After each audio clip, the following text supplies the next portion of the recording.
Yeah, so I wanted to basically discuss two things. One was the reactions of halogens, and the second was uh, part of that is reaction with sulfuric acid, reaction as disproportionation reaction. We talked about group 7, that group 17, they have these properties. They have a density that increases downwards, and there is stronger attraction, not just density. Their boiling point, melting point increases, their color darkens. Although color has a completely different reason why it darkens, but for the rest of the things, like why does their melting point or boiling point increase, or why their density, the reason is the same. The reason is that down the group, there are more electrons in the molecule, which means that there is greater polarizing, there's greater dipole forces that are produced. The induced dipoles, they're stronger when one molecule comes close to another molecules, London dispersion forces. And what that means is that there's going to be greater poles and greater attraction. And with greater attraction, there comes a need to break them using greater energy. So you need more energy to break the same molecules and take them further away from each other, which is what happens when things melt, which is what happens when things boil. And as a solid or as a liquid or whatever state they are at room temperature, the particles are going to be pretty close to each other, increasing the density of the thing. And the closer they are, the lesser volume it occupies, the greater density they have. Obviously, MR also increases downwards. They have many similar characteristics, like they're all diatomic, and it has to do with their electronic configuration. There's 2p5, 3p5, 4p5. That's the p5 thing is the defining thing there. The colors are yellow, yellow green, red brown, blue black down the group. But of course, iodine has other colors as well. For example, iodine in a solution, not as an iodide, but iodine element in a solution, it is brown. Similarly, if you take iodine vapor, that is purple in color. So that's another color that you need to know about. The bond length uh, and the bond strength, it decreases downwards. Now that depends, that is basically coming from the idea that down the group, the radius is increasing, shielding effect is increasing, effective nuclear charge is decreasing because of this, because even though the nucleus has more protons, they're not able to pull on that electron which is very far away from them. What this means is that there's going to be lesser attraction with the shared pair. So their electronegativity decreases. When that decreases, the reactivity decreases. Their down the group, their bond energy and bond energy decreases, bond length increases. Now, when it comes to the other compounds, when they react with them, for example, acids, the bond strength is also going to weaken for the same reason. But that's a good thing for acids, because if an acid is able to lose H positive readily, it's a stronger acid. And that's what happens in the case of HI when you compare it with HCl. That because the bond is much larger, much longer than that in HCl, HI is able to lose that hydrogen ion much easily compared to HCl. So it has a greater Ka. Remember from equilibrium, this has a greater Ka. So the Ka increases. Ka is a way of understanding that how does the equilibrium shift for the acids and bases. So this is able to produce hydrogen ions much faster than HCl. So it's a better acid, stronger acid. What about the pH? The pH and pKa both decrease because HI is a stronger acid, pH will be lower than HCl. Although they're both strong acids, so pH is going to be low anyway. Ultraviolet light has something to do with halogen bonds. Because halogen bonds are weak, ultraviolet light is usually able to break them in a way that these atoms, they both become just atoms. They don't become ions. Ultraviolet light does that. It creates free atoms. We call them free radicals. So when ultraviolet light hits chlorine molecule, for example, the chlorine molecule's double bond, it just breaks because ultraviolet light has photons with enough energy to break down. Now, what that does is that ultraviolet light is able to break the bond between chlorine, and chlorine molecule splits into chlorine radicals. What are radicals? Radicals are atoms with one unpaired electron. And because they all have p5 in them, there is an electron in there that is going to be unpaired. So there is this configuration in all of them. So this is the unpaired electron. So when chlorine-chlorine bond is stricken with ultraviolet light, it breaks down and creates two chlorine atoms. We call them chlorine radicals, and we put a dot next to them to show that they're radicals. Radicals are super reactive, and that is why they're able to react. And chlorine is going to react very fast, and with hydrogen it's going to form HCl, and it's going to be an explosive reaction. It's highly exothermic, very fast reaction happening in a very short amount of time. So obviously that's an explosion. But bromine doesn't do that.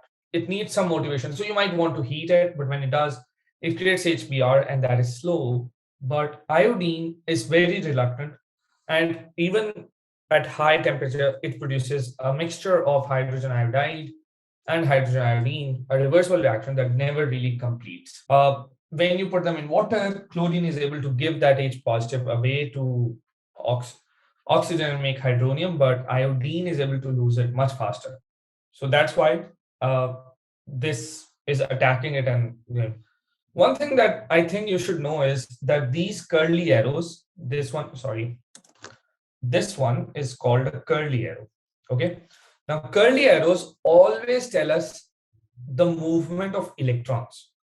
Remember this thing, curly arrows show movement of electrons. If it's a complete full curly arrow, it is showing electron pairs, but if it's a half curly arrow, it is showing just one electron. So for example, in the case of chlorine-chlorine bond that I attack with ultraviolet light, so one electron goes back to this chlorine and one electron goes back to this chlorine. So this is a half curly arrow showing movement of one electron back to one chlorine and the other to another chlorine. But in this case, when there is a lone pair of oxygen attacking this hydrogen, there is a full curly arrow, and that shows that the lone pair is going towards hydrogen and approaching it and allowing it to make hydronium ion.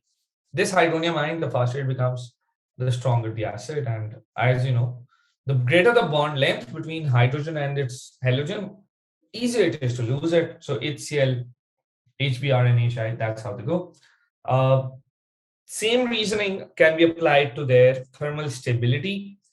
HCl is very stable because the bond is very strong. HCl doesn't really break down that easily, but HBr does break down, and HI breaks down readily. So you see, this is exactly opposite to the way they were reacting. And the reason again is because bond length is much longer.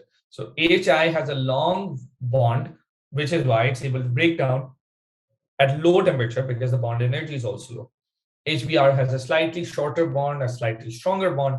So it breaks down, but doesn't fully break down. The reaction is reversible. And HCl has a much shorter, much stronger bond. So that's why it doesn't break down even at high temperature. The color change tells us usually an indication of whether the reactions are occurred or not.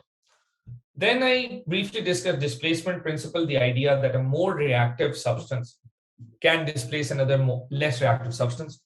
And in the case of oxidizing agents, a more reactive oxidizing agent can replace the other less stronger oxidizing agent. In the case of reducing agent, same thing will apply. A more reactive reducing agent, a stronger reducing agent, will be able to replace a less reactive reducing agent.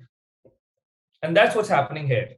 In HI, or even if you have sodium iodide or potassium iodide or something, the same thing happens. Bromine, which is more reactive, a stronger oxidizing agent, it is able to replace iodine.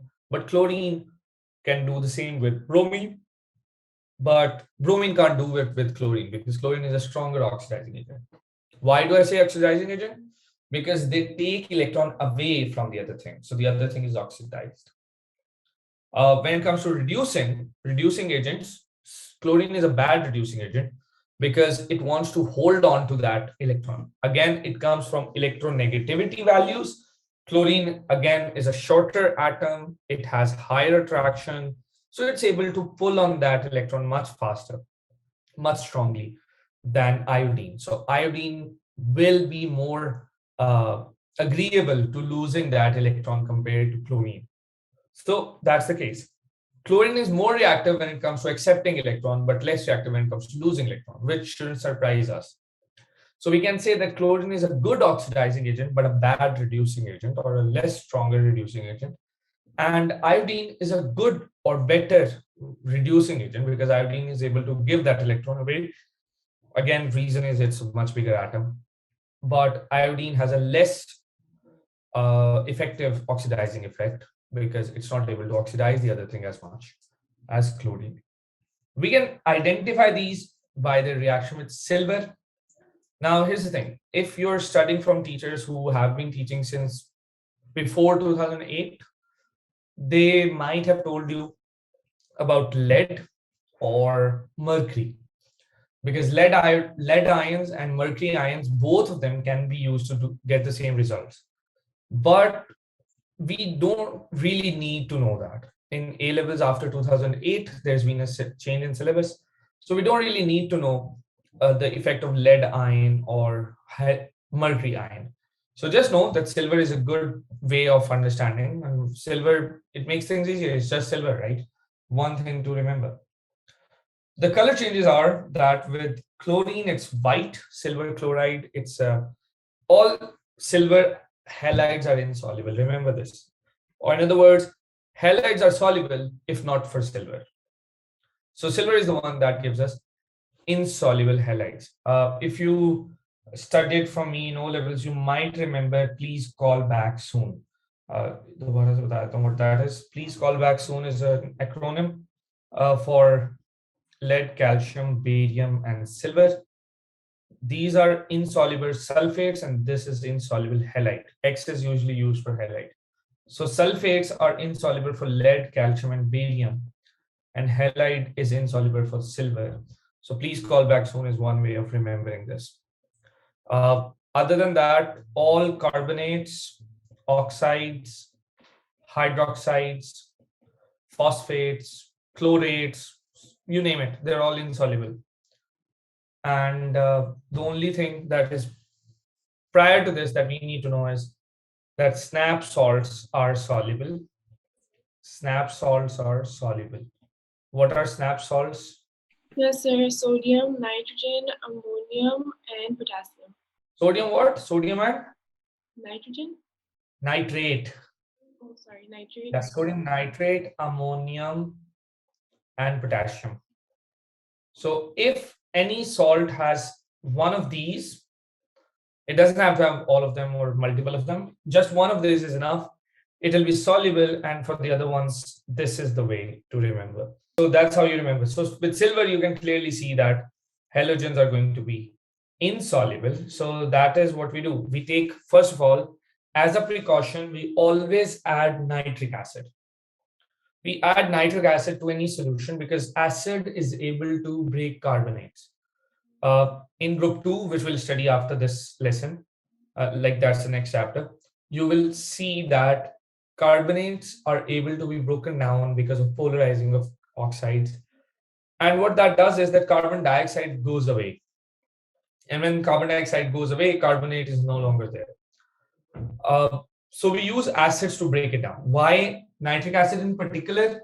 Because all nitrates are soluble. So even if it were to form any new salt in that during that reaction while it's breaking carbonate, it might form a new salt that will not be precipitate. It will be insoluble salt, so it won't really hamper your results.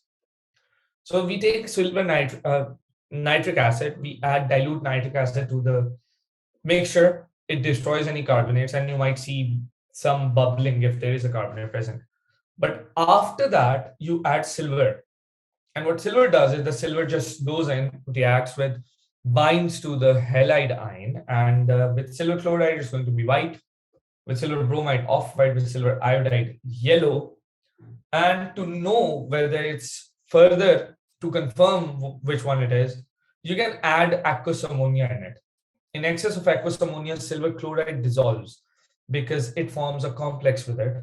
Silver bromide only is able to do that in concentrated, and silver iodide doesn't do it at all. So basically, it's a trend that you can see that silver chloride is going to dissolve in dilute ammonia, silver bromide in concentrated. So if something dissolves in dilute, it's chloride, doesn't dissolve in dilute, but does dissolve in concentrated, that's bromide, and doesn't dissolve at all, that is iodide. Of course, when you're doing these reactions in the lab, if you are, make sure that you wear proper, at least you should be wearing gloves and mask and goggles as well, if in case you are prone to spilling and all. So these are the colors, and you will see that a darker background helps determine which color it is better. Okay, so that was the case. We talked about briefly about this complex, but I'm assuming you're all in A1. All right, so then that's fine. People who are in A2, there are a few people in the group who watch recordings. So this is a linear diamine complex, and you might remember from transition metals, the silver, which is a big atom, is able to form linear complexes like that. And there's only two ammonia molecules coming in here, donating the lone pair from nitrogen in here. All right, so that was what we discussed the other day, and that pretty much sums up the properties of these things. There's only two things left, and those are reactions of these things. Now, another way to, while you can see that chloride, bromide, and iodide, you can discern between them using silver nitrate or dilute ammonia or concentrated ammonia, you can also use sulfuric acid to do it. So here's what you do. You don't need a solution for this. Like in silver nitrate, you need solution of the halogen salt. What if the salt is insoluble? What do you do in that case? You can use concentrated sulfuric acid. Now what do you do? Concentrated sulfuric acid, you add it to solid salt that you have. Now what happens is that there's going to be white fumes of that acid being made. So remember that HCl, HBr, HI, they're all acids which evaporate and give white fumes. So HCl is white, HBr is white. It just goes away. There's a steamy fume like that. It's like if you see steam rising from something, it's not really color. It doesn't really have a color, but you can still see that there is steam coming out of it. Like the vapors, the moment they're coming out of a hot cup of tea or something. So just like that, when you add, let's suppose, all right, so let's suppose I have sodium chloride and I react it with sulfuric acid. Now let's try to understand what sulfuric acid is. Sulfuric acid is this thing that ionizes in water. And when it does, it produces H positive ion and hydrogen sulfate ion. Now, why is it able to do that? Because the structure of sulfuric acid is something like this. You don't really need to know the structure, but here's the thing. When you put it in water, water is able to entice this hydrogen in here, and water will attack this because there's a slightly positive charge here, slightly negative one here. So what happens is that this oxygen is able to react with it, and this gives its electron to this, making hydrogen ion, which is technically hydronium ion. That hydronium ion, when it goes away, it produces a negative charge on this thing. And now you have HSO4 minus. Okay, so here's what happens. This goes away, and now there's going to be a full negative charge over here, and hydrogen has gone and made a dative bond with water. Okay, and there's going to be a full negative charge here. When sodium sees this negative charge, it comes up and reacts with it. Okay, so this H positive is now, this thing is able to react with chloride. So you're going to get HCl. And what's left? NaHSO4. So we can say that this is kind of displacement reaction, that sodium is able to come and replace hydrogen from sulfuric acid, one hydrogen at a time. Okay, it's not both of them, just one. So this kind of thing where you still have a H positive and you also have some other cation, we call these things acid salts. So these are acid salts. This is sodium hydrogen sulfate. Okay. So I'll just delete this thing. Yeah. So sodium is able to replace one hydrogen. Interesting thing is that you don't really need to dissolve this thing in water, because sodium chloride, even if it's a solid, it's going to react because sulfuric acid has a very strong polarizing effect there. Now, sometimes you might want to heat it up as well. Like if I took NaHSO4 and I heated it, like if I heat it, it will give that extra H positive as well. And now you will obviously get, if I reacted with NaCl and I heat it, I'm going to get Na2SO4 and HCl. So basically, the first hydrogen is really easily removed, but for second hydrogen, it might need a little more energy. So heating makes sure that both the hydrogens go away. But this HCl that comes out is going to come out as gas. You could do the same thing with, for example, if I have KBr, I can react with the HSO4 in presence at room temperature. It will simply produce HCl and KHSO4 because one hydrogen from sulfuric acid will go away. But if I heat it up, I might get HCl, 2HCl because two hydrogen ions are going, and K2SO4, which is potassium sulfate. So this is only when you heat it. With sodium, especially, potassium is much more reactive, so you might not need to heat that much. You can do the same thing. For example, if I had sodium iodide, I could do the same thing. I could get H2SO4 and I could heat it, and I will get NaHSO4 plus HI. Now, this is a good idea of knowing whether you have halide or not. It does not allow me to figure out, do I really have bromine or chlorine or iodine? I don't know. It doesn't allow me to do that. But here's the thing. HCl cannot be oxidized. Cannot be oxidized. But HBr can be oxidized. HI can be oxidized. And sulfuric acid, concentrated sulfuric acid, is a very good oxidizing agent. So here's the thing. Sulfuric acid, while it's an acid and we are not really used to seeing one thing behave as multiple things, but we've seen in the case of water that water is an acid, water is a base, water is a solvent. Sulfuric acid also has many hidden qualities in there. And that is no wonder it is the most used chemical in the world after water, of course. So sulfuric acid is a good oxidizing agent if it is concentrated. There's another thing that it does. Does anybody remember another thing concentrated sulfuric acid is good for? You can use it to dry gases. It's a drying agent. So concentrated sulfuric acid is an oxidizing agent. So here's what happens. I take HBr that I just made. This HBr, where was it? Wait a minute, this one. Let's take this HBr, this one, and pass it over concentrated sulfuric acid again. Now what sulfuric acid is going to do is that right now bromine is -1, right? Bromide, that's what it is. And sulfur is +6. So what it does is it reduces itself and oxidizes bromine. So bromide, when it oxidizes, it converts to bromine, which is at 0, right? So bromide, as you can see, has gone from -1 to 0. And sulfur is able to go from sulfur +6 to sulfur +4. And you are left with just water, plain old water. So what happens? Sulfur is able to lose both the OH and it's going to form. So here's what happens. If you want to understand why this is working, this is the thing, sulfuric acid, right? So in presence of, when it is concentrated and in presence of a good reducing agent like bromine, remember, HCl wasn't able to do it because HCl was a bad reducing agent.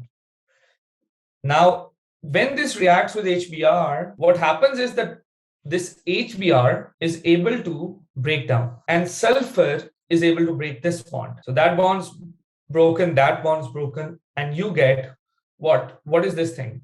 SO2. And this thing reacts with this. So you get, this is a match made in heaven, guys. H and OH, water. And the third thing, bromine with itself, bromine. There you go. That's what happens. So here's the thing. H2SO4 is an acid if you break this bond. If you break this bond, it's an oxidizing agent. But that bond is difficult to break, so you need concentrated sulfuric acid. Okay, so when you break the green thing, it acts as an oxidizing agent. And the reason it works with bromine or bromide is because bromide can be a good reducing agent. With iodide, this will happen again. So easily, in fact, because we have seen hydrogen iodide is a very good reducing agent. So with iodide, we're going to get iodine. So if I took HI, for example, so let's say I took HI, what's happening here? Yep. So HI with H2SO4, what's going to happen is that it is going to break the bond between this green bond, as you can see, and it's going to form sulfur dioxide, iodine, and water. And this reaction is so good at it that you basically use up almost all the HI that you have. Now, sulfuric acid, just since we're on the topic, sulfuric acid, you can even further reduce it. So sulfuric acid was H2SO4, which is sulfur is +6. But you can convert it to sulfur dioxide, which is sulfur +4.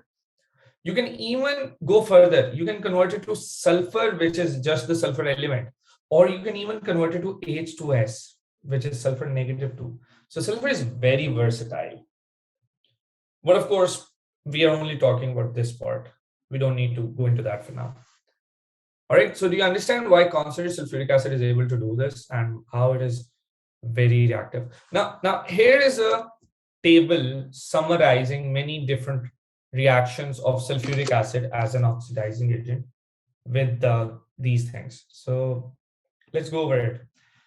With chloride, HCl, when it reacts with the oxidation state of sulfur, it gives white fumes. Why? Because it produces HCl. And what happens is that sulfur takes the place of chloride. Uh, in the case of bromide, there are three different situations, three different products, HBr, SO2, Br2.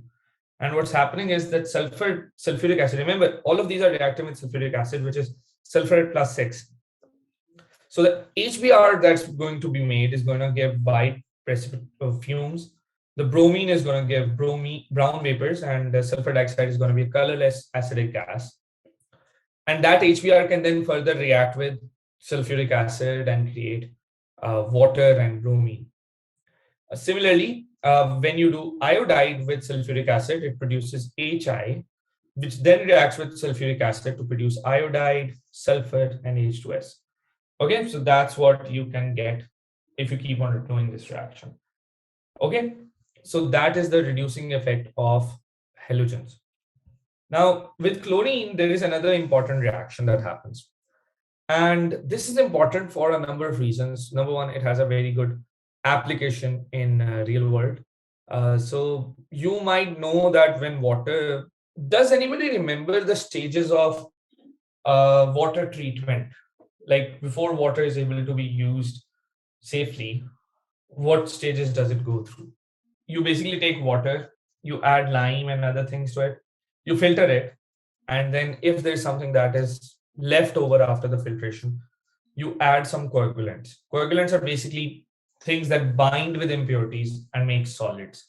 So they basically called flocculation. So that's flocculation. And they settle down at the bottom. We call them sludge, and we extract that sludge out. And then the dirty water is passed over multiple filters like gravel or sand or carbon, and each of them has its own application. And ultimately, we are able to get water which is very clean, but it still has bacteria. So then we add disinfection, and disinfectant are basically the cheapest disinfectant is chlorine itself. So you just add chlorine to it. And then in some countries, they also add fluorides to it. Not chlorine, not fluorine. Remember, it's chlorine and fluoride. Fluoride as a salt. A pure fluorine, if you add it to water, it will just kill anybody that drinks it. And fluorides will kill most animals. For example, fluorides kill dogs. So they're bad for dogs. So if you have dogs, make sure that if you're using toothpaste, which has fluoride in it, it stays away from them. They don't chew on it. It's really important. Okay. So the disinfectant is chlorine, and basically what chlorine does is what we are going to focus on now. So when you add chlorine to water, you know that chlorine is able to give lone pair, right? So what chlorine does is that when I add chlorine to water, undergoes a reaction where it produces this thing. This reaction is interesting because it is a redox reaction, but the reducing agent and the oxidizing agent are both chlorine. Chlorine is giving electrons to itself in a different way, and it has a lot to do with the geometry of the molecule in that particular situation. Like, is it closer to water from one side or the other side? So if you look at it, let's try to analyze the oxidation states. So chlorine is 0 here, hydrogen plus 1, oxygen is -2, chlorine is -1, hydrogen is +1. Oxygen, because it's the most electronegative, I'll start with that, that's -2. Hydrogen is +1, chlorine is +1. So here's what's happening. Chlorine is going from 0 to chloride, that is -1. And that same chlorine is going from 0 to +1 in the case of Cl+. This reaction where the same species undergoes reduction as well as oxidation, we call it disproportionation. And chlorine does it, iodine doesn't, bromine does it, but not as much. Like if I were to add bromine, it will do similar thing. It will create HBr and HOBr, but the reaction will be much slower and the equilibrium is much towards the left side. In the case of chlorine, the equilibrium is kind of towards the right side. Iodine is insoluble. Iodine doesn't do it. There's a very like hardly a reaction there. That is disproportionation, and not just with over here. Disproportionation reaction happens for chlorine in many different things. For example, if I were now the reason this is happening is because with water, chlorine is able to give chlorine is able it has these lone pairs that can give away, and because of that, chlorine is able to react with it. Water is acting as a base here, okay, and it can also act as an acid. For example, yahan par it's acting as an acid, but here it's acting as a base. So water is acting as an emphatic thing. Now, if I had something that was basic, for example, sodium hydroxide. So chlorine will still do this. What chlorine will do is that number one, chlorine is going to replace hydroxide in one stage, and in another stage, chlorine is going to replace H only. So chlorine breaks down the hydroxide ion and takes the place of hydrogen once and the whole hydroxide once. So what is left over? There's two of this. So let me write this again. So in one of them, in one NaOH, chlorine reacts and makes NaOH. So that leaves OH minus out. In another one, it replaces just hydrogen and it gives me NaClO, and H positive is left over. And that H positive and this OH negative, they react together. So overall, it takes 2 NaOH and 1 chlorine to produce NaCl plus NaClO plus water. Now here's the interesting bit. The oxidation state of chlorine here is -1, but over here, the oxygen state is not -1, but +1. So again, chlorine is the thing that is oxidizing, and chlorine is the thing that's reducing. This is disproportionation. Now, this is when you have dilute aqueous NaOH. When you have hot concentrated NaOH, chlorine goes even one step further. It oxidizes or zyada. Hot concentrated NaOH. What chlorine does is that it not only displaces one hydrogen, it displaces multiple of them at the same time. और उससे क्या होता है कि हमारे पास we get NaCl, but we also get NaClO3. 3 hydroxide ions break down and give H positive, and those obviously make 3 water molecules. And what are the oxidation states here? Chlorine is 0, -1, and this is -2, so this is +1, so this is +5. So in hot concentrated NaOH, it forms chlorate 5. This ion is chlorate 1. This ion is chlorate 5 because chlorine has a 5 oxidation state. And this is a disproportionation reaction. So chlorine shows this because chlorine has a good range of oxidation states it can have. Why? Because chlorine has, here's the structure of chlorine which allows it to do that. Chlorine has in the last shell, right? So here's what it can do. If it takes one electron, that's chloride. If it loses one electron, if it does that, that's chlorine with a +1. But it doesn't do that right away. It basically reacts with oxide to do that. If it loses 3, if it loses 2, that's Cl +2, and it is kind of stable because it has half filled subshell. But the best stability comes when it loses all 5. So when that happens, it is chlorine +5. And then, of course, in extreme cases, it can do this when it loses all in the last shell, chlorine +7. So this arrangement of electrons in the last shell allows chlorine to actually do it. But of course, this can only happen when chlorine is reacting with something that is more electronegative than it. So oxygen, as you know, is more electronegative than chlorine. It is able to convert chlorine to a positive charge. It's not really a charge, it's an oxidation state. So it's not actually giving the electrons away. It's just that they're more inclined towards oxygen. So असल में उस electron lose नहीं कर रहा वो. It's just a way of understanding how the reaction is happening. So the disproportionation reaction, number one, it happens with chlorine. It happens with bromine slightly, but it doesn't really happen with iodine. Then again, the reason is a lot to do with the structure of the atom. Then when they react with more electronegative species, that is when they convert to positive oxidation states. With water, it makes HCl and HOCl, which is why when you add chlorine to water, chlorine basically makes acidic. It reduces the pH of water, which kills the bacteria because their cell wall isn't able to. Cell wall में क्या होता है? Bilipid layer होती है, something like that, right? So disulfide bridge नहीं, वो तो नहीं होता. Okay. So there's this cell wall thing that breaks down when you have slightly less pH. So this HCl and HOCl are able to break that down. Now, just a fun fact, the color green of swimming pools and all that doesn't really come from chlorine because chlorine has already reacted. So there's not really chlorine in there. There are other things that are giving the color. I won't tell you what.